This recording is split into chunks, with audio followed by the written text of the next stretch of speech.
Hey guys, welcome back to the Million Dollar Standard podcast. Today we're talking about identity. So most entrepreneurs, they obsess over their funnels or their ads or their copywriting, and they completely ignore one thing that shapes people's perception of them before a single word is even read, and that is their identity. So I met Andrew in Boise around the time of Marley Jack's and Steven Larson's wedding, and we connected ahead of the event and then ended up hanging out with a group of people. And somehow that turned into some swing dancing and we had a good time. So it wasn't at a mastermind, it wasn't at a networking event. It was just presence and we enjoyed each other's company. At least I can say that. But Andrew has photographed high level entrepreneurs like Russell Brunson and other big names in this space. So he's been behind the lens for leaders that are building serious brands. He's also been present during intense, chaotic moments where composure mattered more than creativity. So today we are going to be talking about what your visuals say about you and the psychology of being seen and why positioning isn't optional if you are trying to operate at a higher level. Andrew, welcome to the show.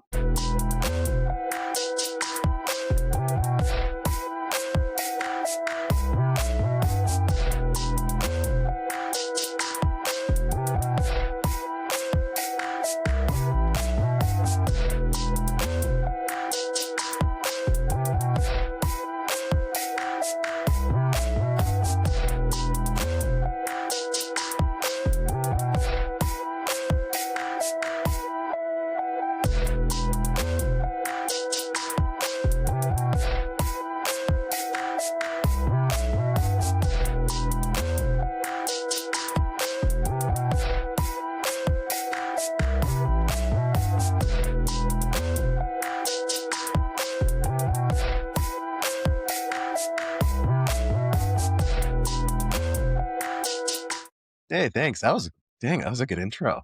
That was really good. Not bad for last minute. Not bad, not bad. Well, thank you for stepping in and filling a gap for me today Yeah. and agreeing to be interviewed. So before we get into the business side of things, when you're taking pictures of someone, what are you actually capturing? That's a great question. So, for most people just hate being in front of a lens. And it's really because we're, I think, more ingrained to believe all the negative things that we believe about ourselves versus all the positives for whatever reason. And so we therefore have kind of a pretty bad self-esteem and bad self-image of ourselves. So when people get in front of the camera, it's very uncomfortable for most people. So my Been my there. yeah, yeah, I was in a place where like I wouldn't want to step in front of a camera. I feel a little bit different now. Like right. it's muscle memory. I've worked on myself. Like I've done things to make me feel Mm-hmm. and more comfortable about 100%. that. So for me, like everything I try to make everything come back to my beliefs and my faith. And I believe that we are all created in the image of God. And therefore we all have intrinsic value and we're all deeply beautiful because of that. So Mm. I want people to see themselves like that. And so when I do take photos of people and portraits, I truly believe everyone is photogenic. I know people will say otherwise, but I truly do because I don't think this is not on me. I really don't think I've taken a bad photo of anybody. Sure, there's photos that people haven't been fanned of, but there's always photos where like, dang, like that's a good one. But whenever I take that first photo that I know is like a banger, so to speak, I get excited and I get hyped because I know that when they see it, their minds are going to be blown. Not necessarily about how good the photo is, but I think they see themselves like how they're supposed to see themselves for the first time. And That was so, exactly what I was gonna ask you next is yeah, like what changes in someone the moment that they see a powerful photo of themselves? yeah, I think it's just that shift of Yeah. I am beautiful. I am handsome. I am more than what I thought I was. And so that sets the tone for the rest of the photo shoot. And I try to say that I'm like the best hype man you'll have when it comes to photo shoots because I just get really excited and it's a huge passion of mine. So yeah, I just truly like so when I'm taking a photo of somebody, that's what I'm looking for. I'm looking for them to see themselves as who they are. Yeah. And at the end of the day, that's, their identity is that they're perfectly created in the image of God. And that's who we're all designed to be. So Well, I Yeah. haven't seen that side of you, but it might be worth a trip out to Boise. I don't know. We'll see. I've got so many connections out there. It'd actually be a really great trip. But Yeah.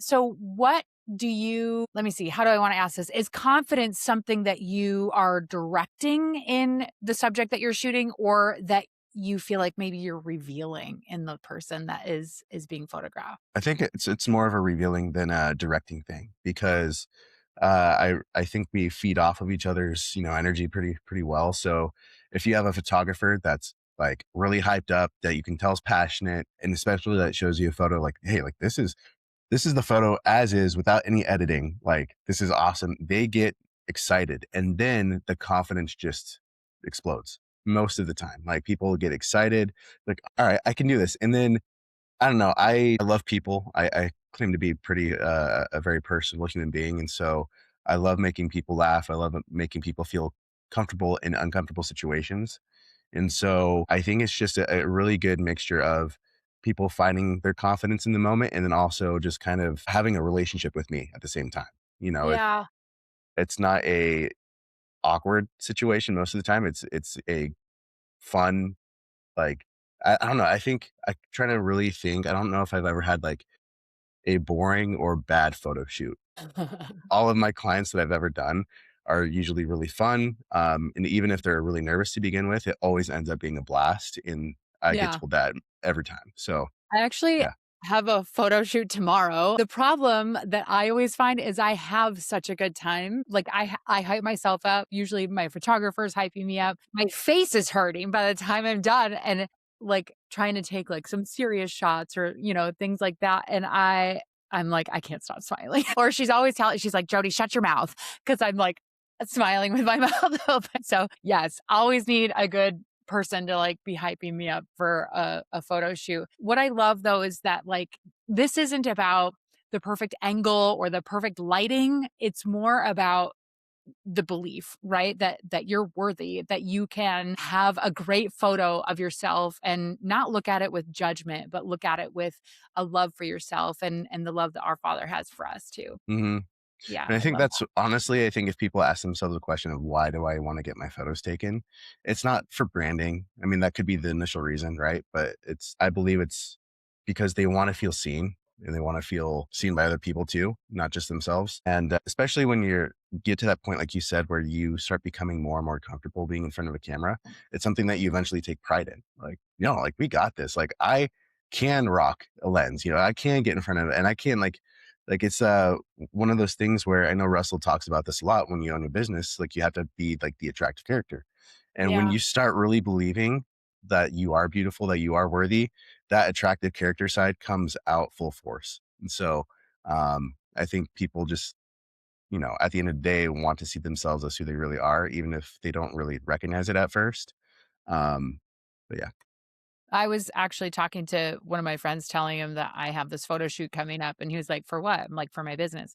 "Well, why do you need more pictures of yourself?" I'm like, "'Cause I'm the brand." Like, the brand is me. Even, like, exactly. when I was going through my divorce and there's, like, a business valuation, it's like, she is the asset. It's not like, there's no business without her, and so, I mean, I'm the brand, I'm the face of the company, and so, yeah, I'm gonna have another photo shoot because now I am at that point where I feel comfortable in front of the camera and, it gives me some good content. So well, alright, you have photographed some high-level entrepreneurs, people like Russell Brunson. You've seen people building serious brands. What visually separates someone playing in that, like, six-figure area from someone playing in, like, the seven-figure area? Man, that's a good question. Well, I can't really speak for myself because I'm definitely not in that range at all. But I know Russell has talked about like once you make your first million, like that's the hardest million you'll ever make. And then after that, it becomes easier and easier and easier. And I think it's just getting to know the strategy behind things. I know with Russell, and I think this is actually pretty true, but Russell will say, that everything is really dependent on the hook, story, and offer, right? So the more that you get familiar with that, creating a really, really good hook to get people's attention, to get them interested, and then having a story to back up that hook to get them emotionally invested and that like, oh man, I got to have this. And then boom, you have the offer, right? And Yeah. basically, really by the time you get to the offer, it's going to be so like unresistible that like you have to have it, right? So like he's very, very, very good at that. And I think that's what really separates people from six figure to seven figure is like just being able to know what your hook story and offer is. And that what really drives people and gets people to buy what you're selling. And also like Russell, there's some, it's funny being his photographer, even for a few years, how much I kind of absorbed just from him talking. Like he'll talk about the Dream 100, which is something that actually just saw an ad that he was in that talked about that. And so but yeah, just like there's so many little strategies that he has kind of implemented in his own businesses that he's had a lot of success. But really, what it comes down to, it, like I said, is he always talks about the hook story and offer when it comes to marketing. And the more that you become familiar and confident in what you're doing with those things, I think that's what really drives people. And then I think this also on top of everything too, especially in the entrepreneurial world where it can be like a dog eat dog environment and people try to like step on each other just to get to the top. One thing that I think really separates people is how genuine you are and like just how badly you want to have relationships with people and how bad you want to serve people too. I think every business, yes, you make money, but at the end of the day, your goal should be trying to serve people and make their lives better instead of just trying to get more money, Yeah. which I think Russell does a really good job with. I think there's a balance too of like having that hook story offer messaging, having the Dream 100, having all of the business tactics, but we do still have to balance that with having a visual presence online, right? Like Russell did a really good job of that, of, you know, having that great message, having the great marketing story, having the really great coaching offers. And like he just presents himself so well through his messaging, but also like you gotta show up on camera too, and I just wonder, I think, like, back to my early days of entrepreneurship, of never thought I would be on camera like this or having a brand photo shoot or, anything like that, or putting out content like this. That's not even remotely something I was considering when I first started my business, and I think to someone like Russell, right? Like, did he have any idea that that was gonna be something that was required of him, is to, like, show up with this amazing visual brand to go along with this marketing mastery that he has created, right? Yeah. Yeah, I think it's really funny because a lot of people have seen his like very first videos that he ever did, The and one they're with the shaved hilarious. head.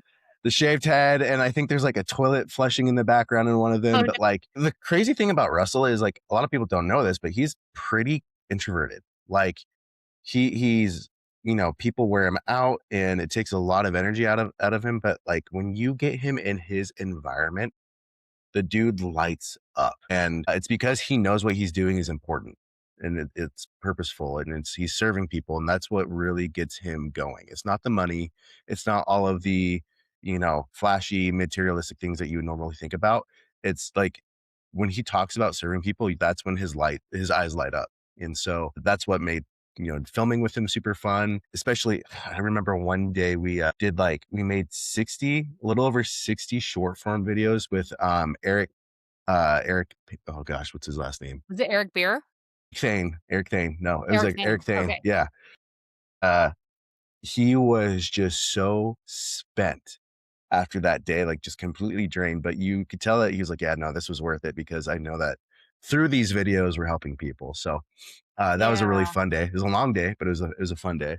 Uh, yeah. Yeah. Well, I think a lot of entrepreneurs are actually, like, afraid of being seen at their full capacity. They're almost because they haven't done it yet. I remember it was a year ago. Maybe it was 2 years ago now. I actually took my mom with me to a photo shoot, and we had a photo shoot together because she was building a business, and she had no idea, no clue. She was like, "I don't even know how to smile in front of the camera." She's like, "It doesn't feel natural to me." And so that was a whew, that was a long day, but we got there. We got it accomplished, and then I had her on my podcast last week, and we got on a practice, run beforehand too, because 'cause she'd never done it before. And it wasn't necessarily that she was afraid of being seen, but she didn't realize when she started her business, like, "Oh, no, I need to get visible. In order for people to know what I do and how I can help them, like, I have to get my message out there, which means I have to be in front of the camera." So, I think that's a skill that entrepreneurs have to build. Like, it's not optional. And so if they continue to hide or they are afraid of getting visible, their business is just not gonna grow Yeah. the way that they want it to. Yeah. I think, okay, I have a question for you because you are like a very successful entrepreneur. We'll contribute with this. Do you also think entrepreneurs are afraid to do that because they are afraid to be rejected? Think about like all the work that they put in about their passion, and for them to go on camera and to have this sort of like, oh, what if the one thing that I'm so passionate about is rejected by people? I think there's one level which is, like, being rejected of people saying, like, "Ah, that's not the way, like, I disagree with you," and that's fine, challenge me. I'm not someone that backs down from challenge, but then there's also that part of, like, I've invested time, I've invested money, I've invested all of this into creating content, having the photo shoot, and creating the social media plan, and putting everything out there, and I'm getting visible, but I'm still not getting traction in my business. It's all for nothing. Right? Like, sometimes it can feel that way, and I totally get that. That's why when I put my stuff out there, I mean, I own an ads agency, so my secret sauce is putting a little bit of ad spend behind things, because sometimes organically, like, things just don't hit the algorithm right or whatever, and so it could be a messaging issue, it could be a positioning issue, it could be people just don't like the pictures of you. I'm just kidding. But I like to put some ad spend behind the messaging that I really think is gonna resonate with my audience so that that gets out there a little bit more. So I think that's one of the biggest, like, deflating things for me is when I take the time and the money and the effort to create really good content and good visuals and have the photo shoot and all of that stuff, and I'm like, "This is amazing," and then I put out there and, like, 4 people heart it on Instagram, and I'm like, right? Like, it's a little bit of Oh, an ego yes. crush. Yeah, it It for is. sure.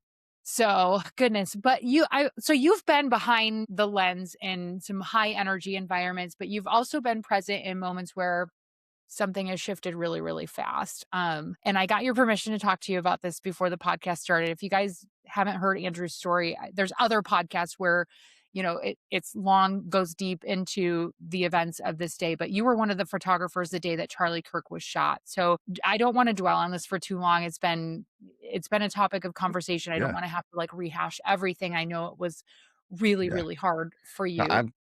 I've talked about it so much that it really doesn't bother me.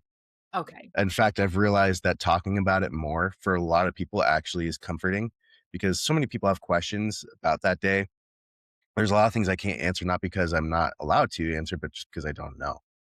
Yeah. So I can only give answers from my own perspective of what I saw and what I experienced. But no, I have no problem talking about it at all. Well, I guess my first question is like, I don't necessarily want to know, like, where were you? What happened? How far away were you? In a moment like that, like, what goes through your mind? What Yeah. was the first thing that went through your mind? Probably not something that you would expect. It wasn't very deep, but like I was to Charlie's right hand side. I was about 10 feet away from him. Um, but the first, like when I heard the shot go off, my first thought was that a firecracker? Because Mm. Utah, so I was contracted to do Utah Valley with them, and then Eugene, and then Cal Berkeley. And Utah was like the last place I ever thought would be like a place where there'd be crime or something to be worried about. I thought Eugene could be kind of sketchy and then definitely Cal Berkeley, but Utah did not even think about that. So when I heard the shot, I wasn't like, because people were cheering. And so I thought maybe someone let off like a firework at a first celebration. But again, I have been around firearms my entire life growing up in Idaho. And then reality just kind of quickly set in and I realized that was a gunshot. And then the hysteria, the panic, the screams, all of that quickly followed. And that's when I was like, I think my mind was just kind of processing so many things at once. There's videos of me that have people, I mean, I'm a part of some conspiracies because of the way I reacted. I wasn't like panicking. I wasn't like freaked out. I was walking backwards. I think like for me, like I look at the video, I'm like, no, I'm processing a Like lot of stuff right now. the Homer Simpson, like, backing into the bush, Exactly. like, Yeah. I'm just gonna back up here. Yeah. Yeah. But like, there's a part of me like inside I was completely like freaking out, but because there's so many people around me freaking out, I felt like there was almost like this natural instinct to not do that and to stay calm. And so, yeah, I was just I think my another thought that I had right after was okay, like how many shooters are there? Are they going to go on this rampage? But again, it was only one shot. So if it was like, again, like all these thoughts happen in a minute, in a matter of like seconds, which is crazy. But like, yeah, then I was like fixated on the fact that it was just one shot and not a lot, because if it was like an AR, there'd be probably multiple shots. So the one shot just, I don't know, in my mind, it said it was like a rifle, like a bolt action. Yeah. Yeah, got behind cover. There were probably at least 20 people around me behind this tiny compact car. Yeah, it was chaos, and just a day that I will remember forever. Um, was not a fun day, that's for sure. So, quick question. After you heard the shot, did you take any other pictures or was it camera down? I'm trying to So you would process it. think, yeah, you would think that like, I don't know. I don't know what I I did, think. Honestly, I was yeah. like, it could go either way. Well, Like, maybe it was like, let me capture this, yeah. So I mean, or it's like, this is a lot. I'm gonna back up. there's a lot of so-called photographers that had commented on certain things like, well, if I was a photographer, like I would be taking photos like crazy, and like, because that's evidence. It could be money. You could sell those photos. Blah It's blah blah amazing blah. how other But people try to like, see how they would act if they right? were in your shoes, but No they one, weren't actually in no, your shoes. yeah, no one could tell me how I should like react, because how I reacted was just how I reacted. When I got behind the car, uh, I honestly was more concerned about my safety and other people's safety than anything. But there was, I always forget his name, but there was this guy that they did arrest on scene. He was like this old dude who was like senile. I don't know what he was doing. I think I remember seeing Yeah, I some can't stuff remember about his name, but that I did take a photo of him getting arrested just in case, because that's where my mind was like, okay, this could be helpful for evidence purposes. So yeah, I that was the only photo I took, and then after that, it was just me going around the whole campus, which wasn't honestly smart because it wasn't secure, but I was going around the campus checking in on people, seeing how like, what I could do. I went up to detectives and officers. I'm like, "Hey, I was the photographer for this event. I've got photos. Who do I give them to?" Because I Right. knew that potentially that I might have captured something. Um, but obviously I didn't go through the photos yet, but I just knew that I had evidence, potential evidence, Yeah. so I wanted to help out. So, And you yeah. didn't know what you didn't know. No, I mean, nobody could have known, like, did you get a shot of the shooter? Because they hadn't even begun to think about an investigation at that point, so it's possible that you had evidence. Did you have to spend a bunch of time, like, in a holding area or something while they were checking your stuff? Yeah. So yes and no. So there's two parts to this question. So they took us, once the area was clear enough, they took everyone that was working at the event for the and that were witnesses to like the faculty office in the university, and we sat there for probably 45 minutes to a little over an hour. But that's not when they were looking at our photos. That's when SWAT was going through the entire campus to make sure the area was safe and secure. So, like, and SWAT got there quick. Like, I've never seen so many emergency vehicles in my life. Like, it was insane. Mm. But yeah, that's, we were there. I was probably there till like 4 p.m. And that's also when I was still there when the news broke that Charlie Kirk had passed. And so that was really heavy, especially for the people that have known him for years. I was around those people. So sorry, I felt like I was going to sneeze. So I'm not crying. That's just, me being sick. But yeah, I've just it was a hard day.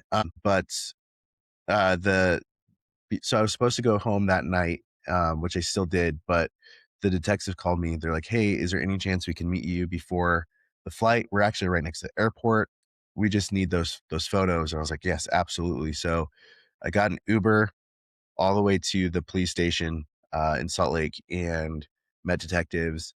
I gave them all my raw files, and they took photos of my camera, the lens that I used, serial numbers, all of that, just to make sure their T's were crossed and their I's were dotted, which I really appreciated. And then also I got to talk to them. I got to hear their perspectives on things. I got to hear like what they're going through. So it was a bittersweet because like obviously it was a really sad day, but then also you got to see how much these officers and detectives actually cared about people. And Mhm. so when people say like the FBI is evil, sure, there's always bad apples in any work environment, but these guys truly, you could tell, like they cared about people. They were so broken up about what happened, and they wanted justice like immediately. So Yeah. That's so hard. yeah, Right. Well, thank you for sharing all of that. Like I said, I've heard you talk about it on other podcasts, but just wanted to hear it from a little bit different perspective. And yeah, let's lighten it up a little bit. I'm sure, gonna give yeah, you a couple rapid fire questions, and then we'll tie this all up and wrap it up. So, okay, black and white or color photos? I like. Okay. There's some black and white that I like, but I'm very like picky on that. But yeah, I love color, Okay. I don't know all the technicalities, but yeah, I there are times when I like black and white, sometimes when I like color. Okay. Studio or natural light? I think I know natural. the answer. I thought so. What is the most magnetic trait in a person? How much they care. Mm, Like yeah, like you can if I can tell how much someone cares, not just about me, but just like about people, life, yeah. I'm like drawn to that Yeah. because Yeah. typically those people are the ones that realize life is so much bigger than themselves, and like they typically live more on mission when you know that they care about a lot of things. So Hmm. What do you think is the biggest myth about confidence? it's faked. Either got it or you don't. When I think that's the biggest myth. I think a lot of times confidence is faked. Uh, because there's been plenty of times where I've had to pretend to be confident just so I can, Do the thing. do the thing, right? Uh, but most of the time, I swear, I think the motto "fake it till you make it" is more more on track than anything. So Yeah. Okay. All right. I think this one's my favorite question, and I don't know what your answer is going to be. Swing dancing or golden hour photo shoot? swing dancing. This man is amazing on the dance floor, you guys. He's so good, so good. Sometimes you're photographing it, but you're a good dancer. I Thank you, thank know. you. I I just tried to swing follow. dancing's I fun. tried. Hey, no, you did good. You did fine. I You did did great. okay. What did we do? The two-step? We did like the Arizona two step, Yeah. but then I did some And basic swing. I had like a 10-minute lesson beforehand. I was like, I can follow, but I don't think I've ever done the Arizona two-step. So give me You the can tell a flip lot note. about somebody by how they dance. So, like, if someone's really stiff and, like, very, like, hard to lead, Is that that's like me? I'm like, "No, no, no, no. You anticipated. You anticipated," because I think there's a part of like, there's a lot of women that have trust issues, which is fair. There's a I lot of didn't know we people were gonna talk about this. there's a lot of women that like control. And so when you're trying to lead, they are a little bit hesitant because they're like, oh, wait, this is what I want to do. But it's like, I love dancing because there's a lot of parallels with relationships with it. It's a lot of give and take. You're communicating. If you don't have a good foundation, you'll be shaky, you'll be sloppy. So, like, there's so many cool parallels with dancing and relationships that I've learned over Mm, the last year. So, yeah, a lot of trust, interesting. a lot of, All right, yeah, I'm coming to Boise. Let's go dancing and do a photo shoot. It sounds like an epic weekend. I should yeah, totally do it. I'm down. Okay, if someone's ready to elevate how they show up visually, where can they connect with you? So I'm really active on Instagram. I love Instagram. So you can find me at Andrew Feraci _productions. That's where my page is at. I do have a Facebook page, but I'm not on Facebook like hardly ever. I never see you on Facebook, So only on yeah. Instagram. Only Pretty on the much gram. Instagram.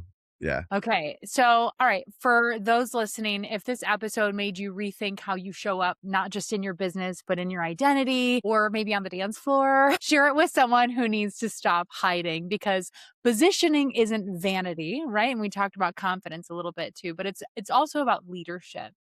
Thank you so much for being here. Yeah. And I really appreciate your authenticity and how you showed up and answered these questions today. All right, guys, this was another episode of $1 Million Standard. Thank you so much for joining me, and I will see you again next